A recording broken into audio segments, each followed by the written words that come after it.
பல சுவாரஸ்யமான தகவல்கள் இந்த வீடியோவில் இருக்கு. வீடியோ பார்ப்பதற்கு முன்பு ஒரு முக்கியமான விஷயம், அதை பற்றி முதலில் சொல்லிடுறேன். நான் என்ன பண்ணாலும் எனக்கு விரைப்பு சரியா வரல.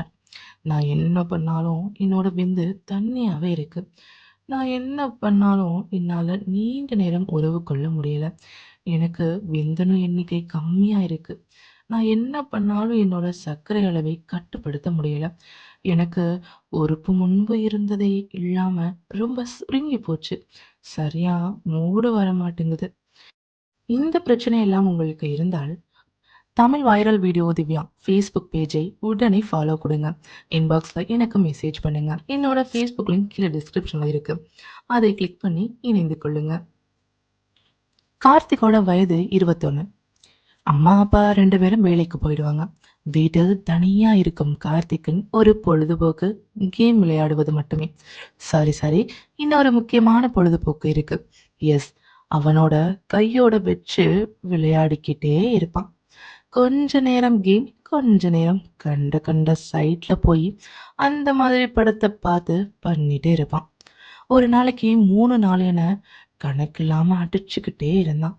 இதனால பாவம் சாரும் அவனும் ரொம்ப டயர்ட் ஆகிட்டாங்க. நான் சாருன்னு யாரு சொல்றேன்னு தெரியுதா? ஒரு கட்டத்துக்கு மேல ஒரு நாளைக்கு 2 முறை பண்ணணும்னு தோணினாலும் அதற்கு அவர் ஒத்துழைக்க மறுத்துவிட்டார். எஸ், போடா, நீ எல்லாம் ஒரு மனுஷனா? என்ன பார்த்தா உனக்கு பாவமா இல்லையா என்று கோவப்பட்டு அவர் இவனுக்கு ஒத்துழைக்க மறுத்துவிட்டார். முன்பு போல ஒரு நாளைக்கு 2 தடவை மேல பண்ண முடியாம போச்சு. இப்படியே 24 வயசாச்சு. வேலைக்கு போக ஆரம்பிச்சாச்சு. வேலைக்கு போக ஆரம்பிச்சாலும் பகலில் பண்ண முடியல. அதனால தினமும் நைட்டு தூங்குவதற்கு முன்னால ஒரு முறை அடித்து விட்டு தூங்குவான். சில நேரத்தில் காலையில் குளிக்கும் போது ஒரு முறை பண்ணிட்டு ஆபீஸ் போவான். ஒரு கட்டத்தில் தன்னுடைய கை கால்கள் நடுங்க ஆரம்பிக்குது. உடல் எடை குறைய ஆரம்பிக்குது. அவன் புரிஞ்சுக்கிட்டான். நம்ம தினமும் பண்றதால இப்ப நமக்கு இப்படி ஆகிடுச்சு. கை கால் நடுக்கம் வர அளவுக்கு நம்ம ரொம்ப அதிகமா பண்ணிட்டோம். இனி நம்ம அப்படி பண்ணவே கூடாது. கட்டுப்படுத்திக்கிட்டே இந்த பழக்கத்தை நிறுத்தணும் என்று யோசிச்சான். தினம் தினம் உடல் இழைச்சிக்கிட்டே போவதால் இனி சரிபட்டு வராது. ஒரு மருத்துவரை பார்த்தாதான் சரி வரணும்னு நினைச்சான். ஒரு மருத்துவரை பார்க்க சென்றான். மருத்துவரை பார்க்க நிறைய பேர் இருந்தாங்க. இவனுக்கு இரவு 10 மணிக்கு தான் அப்பாயின்மெண்ட் கிடைச்சது. ஒரு வழியா மருத்துவரை பார்த்தான். டாக்டர், நான் தினமும் கைப்பழக்கம் பண்றேன். நான் பெரிய பாவம் பண்ணிட்டேன். இனிமே இந்த பாவத்தை செய்யவே மாட்டேன். நான் பண்ணிய பாவம் இப்ப என்னையே தாக்கிடுச்சு. என்னோட உறுப்பு சின்ன பசங்களுக்கு இருப்பது போல இப்போ ரொம்ப சுருங்கி போச்சு. அதனால இனி நான் அந்த பாவத்தை பண்ணவே மாட்டேன். ஹலோ ஹலோ, அப்படி என்ன பாவத்தை பண்ணிட்டீங்க? இதுக்கு இவ்வளோ ஃபீல் பண்றீங்க அப்படின்னு கேட்டா, அதை ஏன் கேட்குறீங்க மேடம்? என் கைரேகை தேஞ்சு போகிற அளவிற்கு என் கையில் அடிச்சு விட்டேன். அதனால தான் இப்போ கை நடுங்குது. அதனால இனி கையில் பண்ணவே மாட்டேன். விரதம் இருக்க போறேன். ஆமாங்க, நான் இனிமே நோ ஃபேப் பண்ண போறேன். இனி என் கையால தொட மாட்டேன். அட பாவிகளா! நாளைக்கு திருமணம் செஞ்சாலும் நான் விரதம் இருக்கேன். எதையும் தொட மாட்டேன். அப்படி சொல்லுவியா? சரி, இந்த விரதத்திற்கு ஏதாவது கணக்கு இருக்கா? எத்தனை நாள் தொடாம இருப்ப? நீ இப்படியெல்லாம் பண்ணனா உன்னை திருமணம் பண்ணிக்கிறவ என்ன பண்ணுவா? அப்படி கேட்டா, ஹலோ ஹலோ, அப்ப எல்லாம் நான் பண்ணுவேன். இப்ப மட்டும்தான் விரதத்தில் இருக்கேன் அப்படின்னு அவர்கள் சொல்ல, இனி பின்னால இருக்கும் தகவல்களை தெரிஞ்சுக்காம நீங்க இத பண்ணக்கூடாதுன்னு நான் சொன்னா அவர்கள் கேட்கவே இல்லை.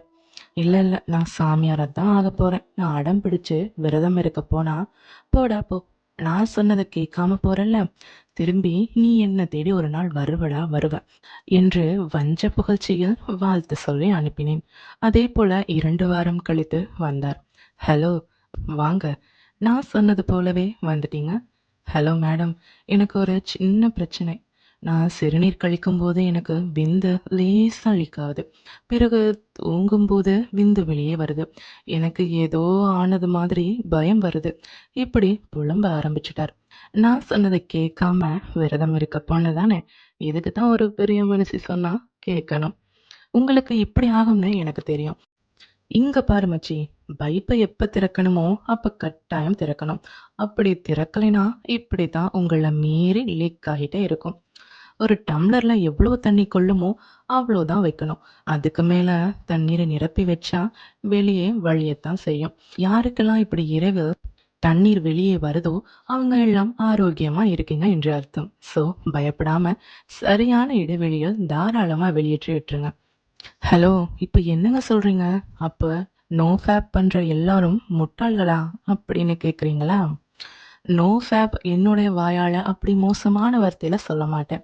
ஆனா நோ ஃபேப் பதிலா நான் சொல்ற விஷயங்களை செஞ்சு பாருங்க. அப்பதான் உங்க மனசும் உடலும் ஆரோக்கியமா இருக்கும். நீங்க இப்படி வெளியேற்றும் விந்துவை அங்கேயே வச்சிருந்தா பின்னாட்களில் அது கேன்சரில் கொண்டு போய் விட்டுவிடும். முதலில் உங்கள் உடல் எப்படி செயல்படுத்தணும் தெரிந்து கொண்டு அதற்கு ஏற்றது போல நல்ல அறிவோடு உங்களை நீங்க மாற்றிக்கோங்க. இப்ப நான் சொன்ன இந்த ப்ராசஸ் உங்களுக்கு புரிஞ்சதா? சரிங்க. நோ ஃபேப்புக்கு பதிலா நான் சொல்வது போல செஞ்சு பாருங்க. முதலில் நோ ஃபேப் எதுக்காக பண்ணணும் என்று நினைக்கிறீங்க? இந்த கேள்வியை உங்களுக்கு நீங்களே கேட்டு பாருங்க. உங்க மனசாட்சி உறுத்துகிறது.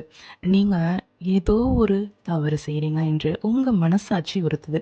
உங்க மனசுக்கு தவறுன்னு தெரிஞ்சு இந்த தவற செய்யக்கூடாது. இதுக்கு ஒரு முடிவு கட்டணும் என்று நோ ஃபேப் பண்ண நினைக்கிறீங்க. ஆமா, இதுக்கு எதுக்கு மனசு உறுத்தணும்?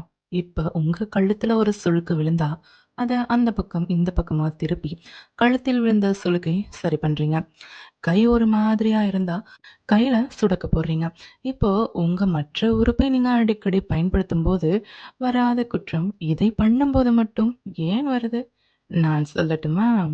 நீங்க உச்சகட்டம் அடைவதற்காக தான் சுய இன்பம் செய்றீங்க. இந்த உச்சகட்டம் அடைய உங்க மனசு ஏதோ ஒன்றை தேடுது தானே! இப்ப உங்க மனசு தேடுற விஷயம் தான் தவறான பாதைன்னு உங்களுக்கு தோணுது. அதனால தான் குற்ற உணர்வு வருது. நான் சொல்வது சரியா? அதுல இருந்து நீங்க வெளிய வரணும்னு பார்க்குறீங்க. அதனால தான் நோ ஃபேப்புக்கு போறீங்க. நான் சொல்வது சரியா இருக்கா? இந்த வீடியோ எதுக்காக பதிவேற்றி இருக்கேன் தெரியுமா? நோ ஃபேப் செய்வதால் உங்க மனசு அமைதி பெறுவதா நீங்க நினைக்கலாம்.